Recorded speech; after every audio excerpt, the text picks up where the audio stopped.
Salut tout le monde, aujourd'hui on va bosser sur cette peinture que je viens de terminer, c'était plutôt sympa, ça s'est fait en 2 séances, il y a 3 tubes de couleurs, quelques pinceaux à avoir, un morceau de bois, j'espère que tu vas pouvoir le faire avec moi au fur et à mesure, comme ça je serai ravi de voir le résultat final. Je vais tout commenter, je vais tout expliquer, il n'y a pas de secret, il n'y a pas de miracle, honnêtement c'est assez simple. Donc on y va, c'est parti. Donc les amis, la chose numéro 1 à faire dans ce cas de figure, c'est d'avoir une belle référence photo. J'ai pris cette photo-là dans mon dernier voyage en France. C'est ensuite de repérer les zones qui vont être les zones de clair et les zones de foncé, de repérer les masses. Là, je vais la rendre très contrastée justement pour qu'on voit ça de façon très évidente. Et c'est une très bonne chose de façon générale dans la vie de s'amuser à s'exercer, à exercer son esprit, à trouver ce qui est le plus foncé, le plus clair, le moins clair dans une scène donnée. Bon allez, on va parler un peu de la peinture en elle-même. Donc d'abord, tu vois, j'ai trouvé un bleu qui correspondait au bleu de mon ciel, au bleu tonal le plus important. Et après en avoir mis un petit peu sur mon morceau de bois, j'ai décidé de l'étaler comme ça de sorte à enlever le blanc du morceau de bois. En fait, si tu veux, il vaut mieux éviter de peindre sur une surface trop blanche parce que c'est tellement intense, si tu veux, que ça va te donner l'impression que tout ce que tu fais est beaucoup trop foncé. Un point super important aussi, ça va être de faire un petit crowbar. Donc tu vois, je prends mon pinceau, je m'amuse à faire un petit croquis, c'est assez simple, mais c'est important surtout, vu que là je pars d'une photo référence, c'est important pour moi d'arriver à faire un petit croquis pour savoir où est-ce que je vais placer mes masses de couleurs les plus importantes. Une fois que ça c'est fait, c'est là où justement je vais pouvoir venir étaler un bleu qui correspond au bleu que je considère être celui qui correspond à la photo, parce que là je travaille avec une référence. Donc pour faire ce bleu, je vais mélanger du blanc, du marron et du bleu outre-mer ensemble dans une proportion qui va me donner un bleu assez désaturé. Il y a quand même beaucoup de marron là dans le mélange. Alors pour le matériel, on va la jouer très facile. Au niveau des couleurs, je vais utiliser du bleu outre-mer, du marron terre brûlée, du blanc. Je vais aussi avoir sur ma palette du rouge cadmium moyen, du jaune cadmium et du bleu de cobalt, mais je vais quasiment pas m'en servir. Pour le médium, j'aurai du liquin de façon à avoir une cicativité super rapide et quelque chose de solide. Donc on verra au fur et à mesure de la peinture qu'avec des couleurs hyper simples, juste 3 couleurs comme ça, plus un tout petit peu de joker ici et là, on arrive à avoir un aspect qui est suffisamment réaliste à mon sens. Donc c'est important vraiment de savoir maîtriser le blanc, le marron et le bleu ensemble pour gérer comme ça nos températures et nos valeurs. Autre chose qui va te permettre d'avoir un meilleur résultat plus vite aussi, c'est de commencer par les zones qui sont les plus foncées dans ta peinture. Tu l'expérimenteras par toi-même, mais tu verras que c'est plus facile de commencer par les zones d'ombre, et ça va aussi t'éviter, lorsque tu mets tes zones de lumière, tes zones de blanc, de commencer après à étaler du blanc un petit peu partout et d'avoir un aspect laiteux à ta peinture. Donc commence par les masses foncées, commence surtout sans détail, tu vas avec ton pinceau, tu fais en sorte de bien recharger, tu refais du mélange à chaque fois. C'est aussi l'avantage d'avoir un mélange très simple, c'est que c'est facile à refaire, et ensuite tu étales bien et tu recouvres tout sans qu'on voit la toile transparaître au travers de la peinture. Tu évites bien de faire des détails, tu ne fais que placer des masses générales et c'est ensuite, lorsque la peinture est encore fraîche, qu'on va pouvoir modeler un petit peu dans le gras et là ça va être vraiment intéressant. Alors rappelle-toi aussi qu'une couleur n'a de valeur que lorsqu'elle est posée sur ta toile. Essaye pas de trop te casser la tête à faire le mélange parfait qui a l'air parfait sur ta palette, puisqu'il va y avoir des fois par exemple où ton bleu va te sembler bon, alors qu'en fait lorsque tu vas le poser sur la toile il va avoir l'air marron, et inversement tu vas avoir quelque chose parfois qui va te sembler marron sur la palette et il va sembler bleu sur la toile. Ça c'est parce que les couleurs en fait n'existent que en relation les unes avec les autres, elles ont une valeur propre qui existe, mais une fois mises en contexte, on les voit complètement différemment. C'est un genre d'effet d'optique, c'est tout à fait normal. Donc en gros, il faut pas s'affoler, il faut faire un petit peu de mélange, le tester, en refaire. Et en fait voilà, c'est que quand c'est sur la toile que vraiment tu peux avoir une vraie indication de savoir si ton mélange il est bon ou s'il est pas bon. Donc ça peut être énervant, éclate pas tes pinceaux, éclate pas ta peinture, ça sert à rien. Continue, tu vas prendre l'habitude petit à petit de manipuler ton marron et ton bleu, et ça va faire la base de ta peinture, et en fait une fois que tu auras ça, une fois que tu auras compris comment gérer le blanc, le marron et le bleu, en fait tu auras compris énormément de choses et ça va énormément t'aider pour le futur. Bon, maintenant qu'on a bien parlé des fondamentaux, je te propose qu'on fasse un petit bond en avant, histoire de voir vraiment la prochaine étape de la peinture, c'est-à-dire lorsqu'on aura tout recouvert. Donc quand tu peins, de façon générale, te traumatise pas trop, t'angoisse pas trop avec tes valeurs, avec tes couleurs, avant d'avoir recouvert l'entièreté de ta toile. Puisque je viens de t'expliquer que les couleurs n'étaient réelles qu'en relativité avec les autres, mais là c'est la même chose en fait. Tu veux voir ta toile finie avant de te dire « Ok, ça nécessite d'être corrigé, ça nécessite de rester comme ça ». Autrement, tu vas tourner en rond comme un abruti, comme on fait tout le temps. Donc avant d'appliquer le moindre détail, avant de trop te casser la tête avec des modelés, tu couvres l'entièreté de ta peinture. Et en vrai, à ce stade-là, je trouve que c'est satisfaisant, il n'y aurait pas besoin d'en faire plus. Donc si t'en es là, que c'était un petit peu difficile pour toi, eh bien tu peux tout à fait t'arrêter, attendre que ça sèche et puis éventuellement reprendre une couche ou pas. Peut-être c'est suffisant, ça suffit, on voit bien les masses de couleurs, on voit bien où sont les clairs, où sont les foncés, c'est lisible, il n'y a pas d'erreur majeure, tout va bien, ça se fait. Mais parce que je suis un peu borné, je vais quand même pousser un petit peu plus le détail en ajoutant des zones de blanc. Donc quand je dis du blanc, c'est pas du blanc pur, mais c'est on va dire un gris extrêmement clair. Et je vais commencer à essayer de rentrer un petit peu plus dans le détail, un petit peu plus dans le modelé. Donc je vais pas changer mon pinceau, je garde ce gros pinceau en langue de chat, en poil de cochon, c'est pas un pinceau extrêmement précis, mais j'aime bien justement l'idée de réussir à générer quelque chose de précis avec ce type de gros pinceau, de sorte à réussir à donner un rendu de détail avec. Alors un autre point capital avant de passer à la deuxième couche, c'est de garder des mouvements qui soient abstraits. Ça veut dire de garder des mouvements qui soient imprévisibles. Donc n'hésite pas à tourner ton pinceau, faire des coups à plat, faire des coups de côté. Ne te soucie pas de la beauté de ta peinture lorsque tu la regardes directement. Toi, le seul truc qui t'intéresse, c'est est-ce que ma peinture est belle à 2 mètres de distance? Et ça, fais-toi-le comme un exercice et c'est un challenge, tu ne dois pas juger ta peinture à moins de 2 mètres de distance. Je te donne ma petite botte secrète. Moi, ce que je fais, c'est que je regarde très souvent ma peinture dans mon téléphone, puisque je suis en train de filmer en même temps. Et en fait, je regarde dans mon téléphone, ça me donne une toute petite version de ma peinture, ça m'enlève absolument tous les détails, et je redécouvre ma peinture sous un œil tout à fait différent.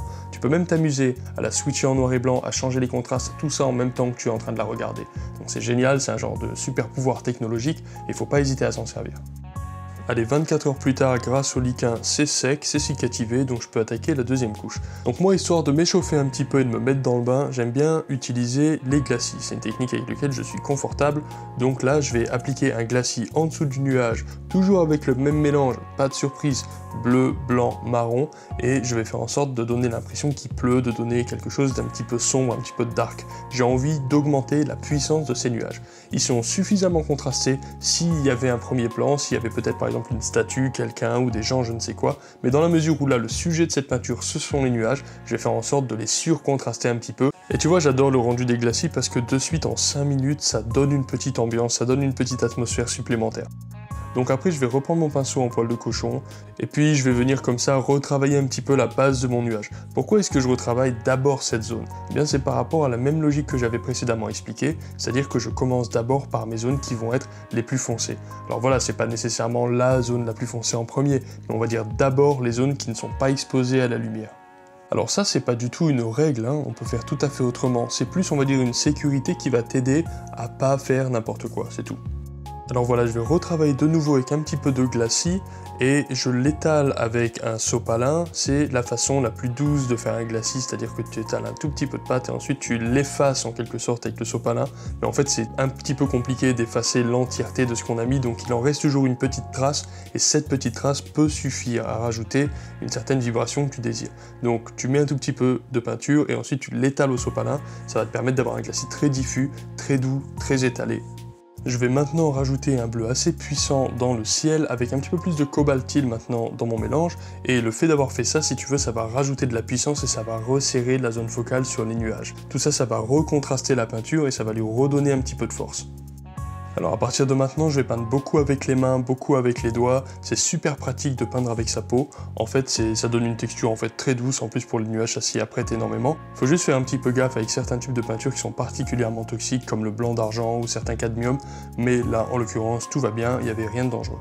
Et on voit le fait d'avoir rajouté ce bleu comme ça réaccentue l'attention sur la zone blanche des nuages, ça réaccentue l'attention sur la zone focale. Donc ce bleu, il a été fait avec un petit peu de bleu de cobalt aussi.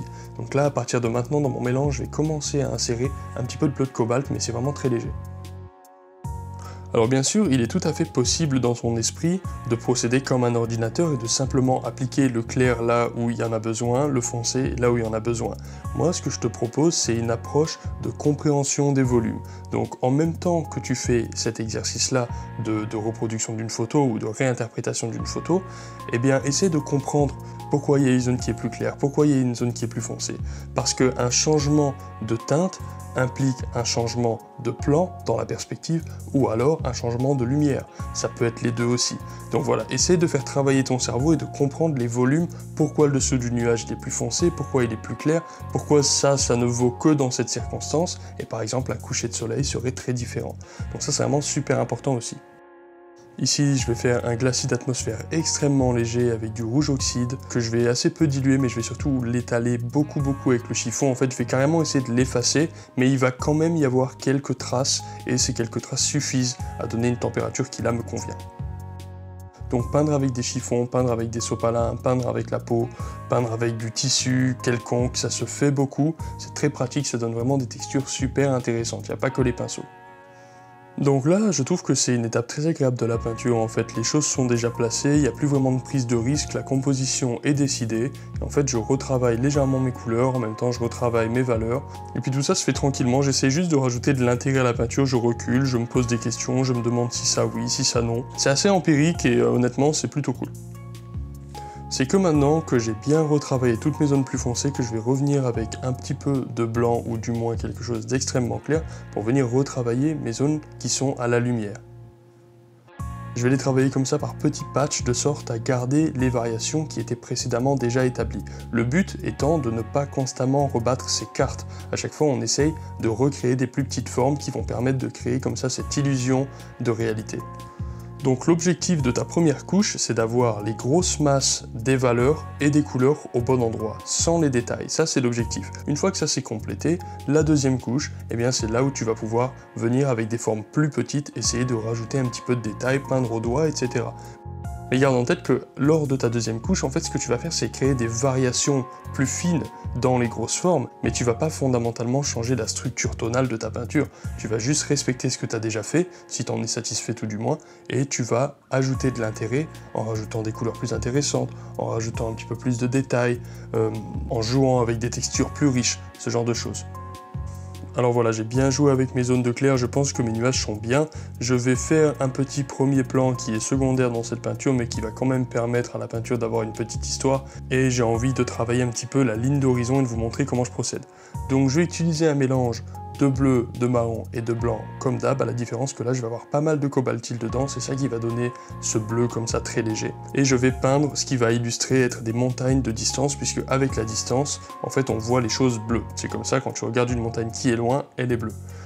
Donc je vais commencer avec une base de ce fameux bleu de distance et ensuite je vais comme ça rajouter des variations diverses et variées de sorte à créer une diversité dans la nature. Mais c'est une diversité illusoire, je suis pas réellement en train de peindre les petites falaises, les petites montagnes et tout. Moi je fais des variations et toi ton œil va remplir le reste. C'est ton œil à toi qui va te dire ah oui, là il y a ça, là il y a ça, là il y a ça. Moi je fais pas ça, moi je fais simplement des petites variations.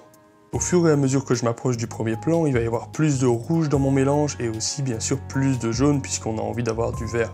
T'as quasiment aucune chance de voir du vert apparaître sur une montagne qui est vraiment très à distance, ni du jaune. En général, la montagne elle est bleue à cause de la perspective atmosphérique, à cause des particules dans l'atmosphère qui empêchent ton œil de voir la véritable couleur, qui empêchent ton œil de voir la couleur locale.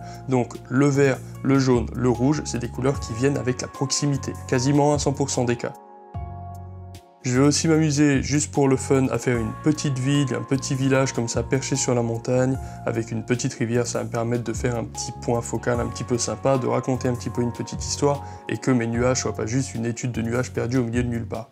Je voudrais pointer du doigt la différence entre les bleus, le bleu qui est dans le ciel en altitude et le bleu qui est le bleu en fait de perspective atmosphérique de distance. C'est pas le même bleu et tu observeras dans la vraie vie que c'est pas le même bleu non plus. Plus tu montes dans le ciel en altitude et plus tu vas voir que c'est un bleu outre-mer. Et plus tu te descends, plus tu vas avoir un bleu qui va être plus proche du bleu de cobalt. Et plus tu regardes les montagnes et plus effectivement tu vas voir cette différence. Alors bien sûr tout ça c'est pas figé, ça varie selon l'heure de la journée, selon la condensation dans l'air, selon si tu te trouves en altitude, dans une plaine, plein de choses. Et dernier petit truc cool avant de finir cette vidéo, si vous voulez donner une impression d'immensité à quoi que ce soit, vous devez faire un petit élément qui va rendre la chose gigantesque. Donc par exemple là les nuages sont très grands parce qu'on voit la toute petite ville. Et ça marche évidemment pour tout, si vous faites par exemple une oreille, eh c'est juste une oreille, mais si vous faites un éléphant posé sur l'oreille, on va avoir l'impression que cette oreille est gigantesque juste parce qu'on aura un rapport avec l'éléphant. Donc voilà, c'est un petit truc et astuce pour donner une impression d'immensité à ce que vous voulez faire. Bon voilà tout le monde, la vidéo est terminée, j'espère que ça a été instructif, moi j'ai pris pas mal de fun, c'était vraiment cool de faire ça, donc travaillez bien, partagez avec vos amis, ça m'aidera à développer un petit peu mon business, et puis je vous dis à la prochaine, ciao ciao.